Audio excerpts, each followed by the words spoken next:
Bienvenue sur Top Invest. Alors, qu'est-ce que Neovac, Poxel et la compagnie qu'on appelle Farnex ont en commun?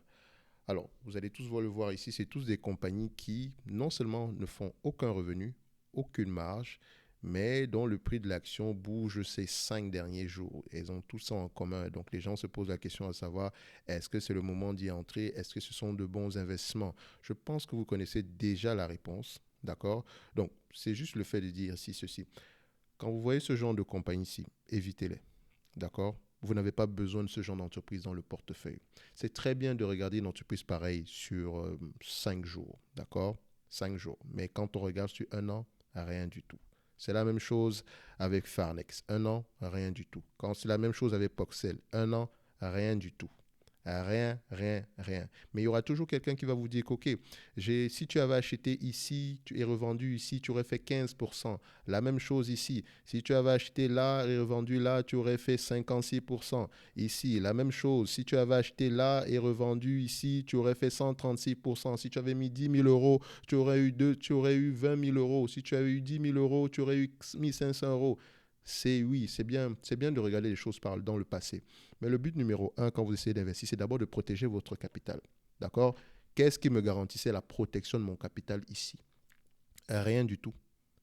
Rien du tout. Avant même d'essayer de gagner de l'argent en bourse, vous devez d'abord protéger vos capitales. C'est pour ça que vous devez investir dans des compagnies qui sont de qualité et qui sont sous-évaluées.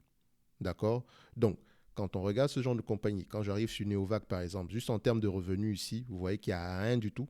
Rien du tout. Je ne sais même pas par quoi il faut commencer. Quand vous regardez par exemple Farnex ici, alors ici, parfait. Donc quand on regarde Farnex ici, la même chose, rien, termes de revenus, presque rien, nul. Quand vous regardez une compagnie comme, c'était quoi là, l'autre compagnie? J'avais Neovac, j'avais Poxel, d'accord? Vous allez voir quoi? La même chose, le même cheminement, rien d'exceptionnel en termes de revenus. Voilà. Déjà, il faut même savoir pourquoi est-ce que ces revenus-là ont explosé ici. Et quand les revenus explosent, est-ce qu'on a des marges qui sont stables? C'est la question qu'il faut se poser. Donc, il n'y a rien d'exceptionnel sur ces compagnies-ci. Pourtant, il y a énormément de personnes qui vont y rentrer en pensant investir. Ici, ce n'est pas de l'investissement, c'est de la spéculation pure et simple. OK? Est-ce que vous voulez risquer de l'argent durement gagné pour un hypothétique rêve de doubler vos capitales en 5 jours, 4 jours, 7 jours? Je vous laisse répondre à cette question-là. Dites-vous que ceux qui réussissent en bourse, premièrement, ils investissent sur des entreprises de qualité. Et deuxièmement, ils ont le temps avec eux. OK? Donc, il ne suffit juste pas d'investir sur une compagnie et se dire OK, je fais du DCA et ça va aller. Non. Vous achetez déjà la compagnie que vous comprenez. Donc, il faut savoir lire les rapports financiers. Il faut lire également les états financiers. D'accord? Donc, il y a les états financiers avant les rapports financiers. Donc, les rapports financiers vous expliquent exactement qu'est-ce que la compagnie fait, etc. La géographie, la taille du marché, bon, pas la taille du marché, mais généralement la stratégie sur certains rapports. Mais vous devez lire sur la compagnie, vous devez savoir ce qu'elle fait, quels sont les risques également, ok, avant d'y investir. Sur ce genre de compagnie, tout ce qu'on a uniquement, c'est des projets, c'est des études phase 3. Donc, voilà, c'est que des projets, des choses comme ça. Peut-être que ça va fonctionner ou pas. Quand bien même ça va fonctionner, laissez cette compagnie de côté. J'ai fait une vidéo sur Visiomed dernièrement et j'ai reçu énormément de commentaires. C'était en fait des commentaires drôles en fait. Beaucoup de gens me disent, il y avait un qui m'a dit, tu es à côté de la plaque, littéralement, pour me dire après qu'il a un PRU de 18. D'accord? Donc, à la fin de la journée, je me pose la question, qui est à côté de la plaque avec un PRU de 18? Ce genre de compagnie, c'est de la merde en boîte. Et je ne veux pas cesser de le dire, c'est de la merde. Oui, on va me dire que oui, mais sur Visiomed, il y a un changement, ils ont des cliniques à Dubaï, des affaires, c'est bien. Même sur la Lune, ils peuvent avoir des cliniques, il n'y a pas de souci par rapport à ça. Mais on va y revenir quand on va voir le cash. S'il n'y a pas de cash, ça ne nous intéresse pas du tout. D'accord? On n'est pas obligé d'acheter toutes les merdes qui passent devant nous. OK? Vous avez juste besoin de très bonnes entreprises dans vos portefeuilles. C'est tout. Rien d'exceptionnel. Farnex, pourquoi je vais acheter Visiomed? Pour quelle raison? Pour quelle raison je vais acheter Visiomed quand j'ai une compagnie comme Essilor? Quand j'ai une compagnie comme Essilor Luxottica qui est une compagnie de qualité. Pourquoi je vais aller me casser la tête avec du Visiomed? Si je veux même spéculer, d'accord? Si j'aime la spéculation, pourquoi ne pas aller spéculer sur BIC par exemple? D'accord? Une compagnie comme BIC, pourquoi ne pas aller spéculer dessus?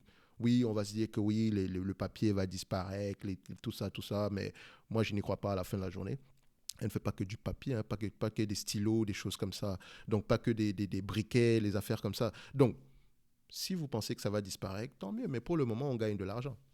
D'accord? Si j'y investis, c'est pas, je sais déjà, j'essaie de me protéger au maximum, donc je vais aller avec un prix qui prend en considération ces risques-là. Ok? Je pourrais me tromper également. D'accord? Mais ici, c'est une question de probabilité. Il y a de fortes chances que, au moins, que cette compagnie puisse continuer à gagner au moins $1 par action. D'accord? Aujourd'hui, on cote à combien? 58, $60, 10 fois les bénéfices. Je me dirais qu'au prix actuel, on est juste correct. Si on arrive à maintenir ce niveau-ci à long terme, c'est parfait avec les free cash flow actuels. Est-ce que c'est le cas présentement? Oui, on arrive à faire le travail. Pourquoi est-ce que je vais me casser la tête à aller investir dans des compagnies comme, enfin, aller spéculer sur des compagnies comme Neovac, Farnex et Poxel? Hein? Pourquoi? Vous vous rappelez de cette compagnie-ci, Novacit? En pleine période de Covid, on était là. 7000%. Tout le monde a rêvé, $9 et poussière. Aujourd'hui, on est à combien? On retourne à la moyenne. D'accord? Ici, on retourne à la moyenne. Quand vous allez regarder les résultats de Novacity, ils ne sont pas pires. Hein, quand vous allez lire les rapports, les états financiers ici. Si vous vous limitez aux états financiers, vous allez peut-être voir un revenu qui baisse, etc. Ce n'est pas pire. Elle gagne de l'argent. Je pense qu'elle a des free cash flow même. Elle gagne de l'argent. Mais la question était de savoir, est-ce que c'est durable? Qu'est-ce qu'elle va faire avec ce cash-là? C'est ça qui nous intéresse. C'est bien de gagner de l'argent maintenant, mais on veut savoir, est-ce qu'on a une garantie de recevoir à peu près la même somme chaque mois? Est-ce que l'entreprise a la garantie de faire au moins le minimum chaque mois? Si vous voulez investir dans des compagnies qui font des tests, vous avez des compagnies comme Eurofin, Eurofin Scientifique par exemple. Excellente entreprise. Je dis bien excellente entreprise. Parmi les meilleures dans son domaine d'activité. Vous ne pourrez pas regretter en possédant cette compagnie-ci. D'accord? Vous pouvez aller regarder Sartorius, par exemple. Ce n'est pas une compagnie de testing, mais voilà, Sartorius Tedim, excellente entreprise. Pourquoi se casser la tête avec des entreprises de merde? Pourquoi? Pourquoi le faire? Ok? Je sais que c'est assez excitant, par exemple, d'acheter une entreprise à $1 et le lendemain matin, vous vous retrouvez à $10 à l'action. C'est excitant. Mais pensez au contraire, dans le sens où le capital que j'investis présentement, d'accord? Si je mets $1000 sur une compagnie, je suis prêt à payer mon $1000, n'est-ce pas? Mais personne ne veut payer le $1000 en question. Tout le monde dit généralement, oui, investis de l'argent que tu es prêt à payer ou dont tu n'as pas besoin. Oui, mais c'est un argent également, c'est du temps que j'ai investi pour avoir cet argent-là. Donc si je le perds, je dois investir le même temps pour le récupérer. Mais or, mon âge avance également. Est-ce que je pourrais avoir les capacités nécessaires de générer autant d'efforts pour générer le même cash, un cash que j'ai déjà eu à avoir dans le passé? Donc faites le moins, et c'est pour ça qu'il faut faire le moins d'erreurs possible. Et pour faire le moins d'erreurs possible, entre parenthèses, vous en ferez de toutes les façons. C'est inévitable. Concentrez-vous uniquement sur des entreprises de qualité. D'accord? Si vous voulez faire du dividende, c'est comme vous voulez. D'accord? Même pour le dividende, vous savez ce que je pense ici. J'aime bien les dividendes, mais c'est mieux quand ils sont bien faits. Achetez uniquement par rapport au rendement des free cash flow. Mais ce genre d'entreprise-ci, littéralement, les Poxel, je sais pas moi, les Farnex et les Neovac, évitez. Si quelqu'un vous propose ce genre d'entreprise, si quelqu'un vous parle de ce genre d'entreprise, posez-lui juste une question. Où est l'argent? Show me the money. Où sont les free cash flow? Où sont les revenus? Quelle est la tendance des revenus ici? Quelle est la croissance des revenus? Est-ce que ces revenus sont stables? Est-ce que ces marges sont stables? Est-ce que ces marges sont durables? Quel est l'état de l'endettement ici? Quelle est l'évolution du nombre d'actions? Est-ce qu'on rachète des actions? D'accord? Est-ce qu'on émet de nouvelles actions? D'accord? Est-ce qu'on paye un dividende? Voilà des petites questions. Et vous allez voir, il va vous dire, non, ouais, mais je vais mettre un stop loss, c'est un trade, regarde ici, si tu avais investi à telle période, tu aurais eu ça. C'est bien. Si j'avais également acheté Coca-Cola au même moment que Warren Buffett, j'aurais eu un certain montant. D'accord? Donc, c'est bien de regarder les choses dans le passé, mais nous, ce qui nous intéresse, c'est le futur. Moi, je vais acheter du Coca-Cola. Est-ce qu'en achetant à 28 fois les bénéfices, c'est raisonnable? Non, pour une compagnie qui n'a pas une énorme croissance. Non, c'est pas raisonnable. Donc, je n'achèterai pas du Coca-Cola aujourd'hui. Peut-être qu'à $30, $40, ça pourrait m'intéresser. D'accord? Donc, ce n'est pas cette ligne-ci qui m'intéresse. C'est la même chose avec Air Liquide. Excellente entreprise, il faut qu'on s'entende. C'est une entreprise, c'est une excellente entreprise. Mais au prix actuel, est-ce que ça vaut la peine d'y rentrer? Est-ce que c'est parce que je vais regarder cette coupe et me dire oui, mais si tu avais acheté, regarde la coupe d'Air Liquide, si tu avais investi, c'est toujours le bon moment d'acheter cette compagnie? Oui, mais à un moment donné, ça ne sera plus le bon moment. Donc, moi, je peux faire investir dans des creux. Par exemple, rentrer ici ou là. D'accord? Maintenant, ça dépend. Est-ce qu'à ce niveau-ci, l'entreprise était sous-évaluée? Point d'interrogation. C'est une belle compagnie, mais ce n'est pas une belle compagnie à tous les prix. D'accord? Donc, je préfère même encore investir même sur ce genre d'entreprise qui a 27 fois les bénéfices, d'accord? Tout en sachant qu'au pire, je pourrais récupérer ma somme de départ. Je dis bien au pire, d'accord? Or, sur des compagnies comme Poxel, ou bien Farnex ou des choses comme ça. Il faut arrêter ça. Arrêtez ça. Excusez-moi. Donc, il faut arrêter ça. Donc, si vous avez l'intention de le faire, même pour spéculer, je peux vous montrer énormément d'entreprises sur lesquelles vous pouvez spéculer. Vous voulez spéculer? Voici une entreprise sur laquelle vous pouvez spéculer. Macy's. Spéculez sur Macy's. Spéculez sur Macy's. 3 fois les bénéfices, 4 fois les bénéfices. Vous voulez spéculer? Spéculez sur, voilà, Warner Bros. Discovery. Vous voulez spéculer? Spéculez sur Vicat. D'accord? Est-ce que vous voulez spéculer? Si vous voulez spéculer, il y a énormément d'entreprises qui ont déjà des free cash flow aujourd'hui sur lesquelles vous pourrez spéculer. Sur lesquelles vous pouvez spéculer, mais pas en allant faire du Poxel ou je ne sais pas quoi. Évitez ce genre de compagnie. Évitez ça. Oui, maintenant, si vous êtes un trader, je peux comprendre ça. Aujourd'hui, tout le monde est trader. C'est facile de le dire. Difficile à faire. On va vous dire, ouais, mais tu mets ton stop loss et ça va. J'avais gagné tel nombre, j'avais gagné voilà, tel nombre, telle somme sur cette entreprise-ci. Oui, mais voilà, ça arrive de perdre de l'argent. Oui, mais il faut prendre des risques qu'on investit. Oui, il y a des risques intelligents et des risques très bêtes. Et ça, c'est un risque très, très bête. D'accord? Évidemment, vous pouvez gagner de l'argent dessus. D'accord? Si c'est de l'argent que vous êtes prêt à payer, il n'y a pas de souci par rapport à ça. Mais posez-vous les bonnes questions. Je suis sûr et certain que personne n'aime payer de l'argent, même si c'est une compagnie de merde comme ça. On a toujours espoir de gagner beaucoup d'argent. Vous voulez spéculer, il y a énormément d'entreprises qui gagnent de l'argent sur lesquelles vous pouvez spéculer. OK? Donc aujourd'hui, par exemple, allez dans le secteur technologique, allez spéculer avec Intel. Spéculer sur Intel, il n'y a pas de souci. Allez spéculer dessus. Parce que les gens pensent qu'Intel va mourir. Allez spéculer dessus. Elle a déjà des free cash flow aujourd'hui. Oui, les revenus sont en berne. Mais allez spéculer dessus. Mais pour une raison. D'accord? Visiomed, oui, le projet et tout ça, machin, mais show me the money. Où est l'argent? Montrez-moi l'argent. Il n'y en a pas. Ou bien on prévoit en avoir parce qu'on a vu ça sur un PDF.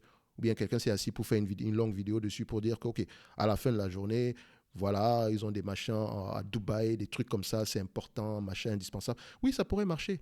Ça pourrait marcher. Alors, comment on se comporte vis-à-vis de ce genre de compagnie-là? Ça m'intéresse, mais je sais également que c'est un ticket de loto. Bah, je peux mettre un voilà, un petit pourcentage de mon portefeuille, même pas 1%, moins d'1% même, à la limite. Je me dis, si ça marche, tant mieux, ça ne marche pas, c'est pas ça qui va m'empêcher de dormir. OK? Donc, Visiomed, ça pourrait marcher, mais il y a de grandes chances que ça ne marche pas également. D'accord? Donc, on va laisser le management faire ce qu'ils sont en train de faire. On revient sur la compagnie dans 5 ans. Il y a énormément d'entreprises comme ça, rappelez-vous. Thor Industries n'a pas toujours été une entreprise extraordinaire. Hein. Elle n'a pas toujours été une entreprise extraordinaire. Si vous regardez bien, le changement a été effectué à peu près vers cette année-ci. D'accord? C'est la même chose avec Patrick Industries, qui n'était pas une entreprise extraordinaire. Mais il y a un management de qualité qui est arrivé et qui a changé les choses pour qu'on puisse avoir ce genre d'entreprise ici aujourd'hui. Il y a une entreprise qu'on appelle Chénière. Chénière, aujourd'hui, son ticker symbol, c'est LNG. Chénière, c'est l'une des entreprises dont on va parler dans le futur. Je pense même qu'on en parle même déjà. D'accord? C'est une excellente entreprise qui a elle a un pricing power certain.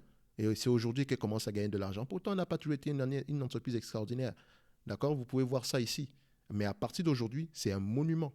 Je dis bien, c'est une entreprise de qualité, comme vous ne pouvez même pas imaginer. Chénière Énergie.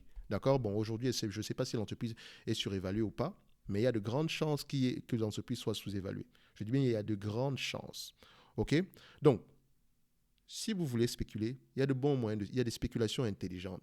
Mais si vous voulez, voilà, perdre de l'argent, vous avez également un moyen. Il y a Poxel, il y a Gossin, il y a Novacite, il y a, je ne sais pas moi, beaucoup d'autres entreprises de merde comme ça qui existent. D'accord? Donc, à la fin de la journée, je n'insulte pas, je ne suis pas en train d'insulter ceux qui travaillent dans les compagnies, etc. C'est un investissement de merde, c'est tout. Je ne parle pas de la compagnie. D'accord? Ce sont des investissements de merde. En tant qu'investissement, c'est de la merde. D'accord? Ici, c'est vraiment c'est des tickets de loto. C'est comme si j'allais dans un bar à tabac, j'achetais un ticket de loto. Voilà, je regarde les numéros, ça n'a pas marché. OK, je passe à autre chose. Ce n'est pas ça qui va m'empêcher de dormir. Donc, évitez ce genre de compagnie, s'il vous plaît. Et si vous venez sur cette chaîne pour avoir ce genre de compagnie-là, sachez que ça ne va pas arriver du tout. Jamais de la vie. OK? On recherche la qualité uniquement. D'accord? Des entreprises sur lesquelles on peut avoir au moins la probabilité pour qu'on récupère au moins nos capitales est élevée. C'est ça le plus important. Maintenant, si on gagne, etc., tant mieux. Mais la probabilité qu'on récupère le capital, c'est ça qui nous intéresse déjà à la base. OK? Parce que s'il n'y a pas de capital, il n'y a pas d'investissement. Donc, on va se limiter là et on va se donner rendez-vous sur la prochaine vidéo. D'ici là, faites attention à vous.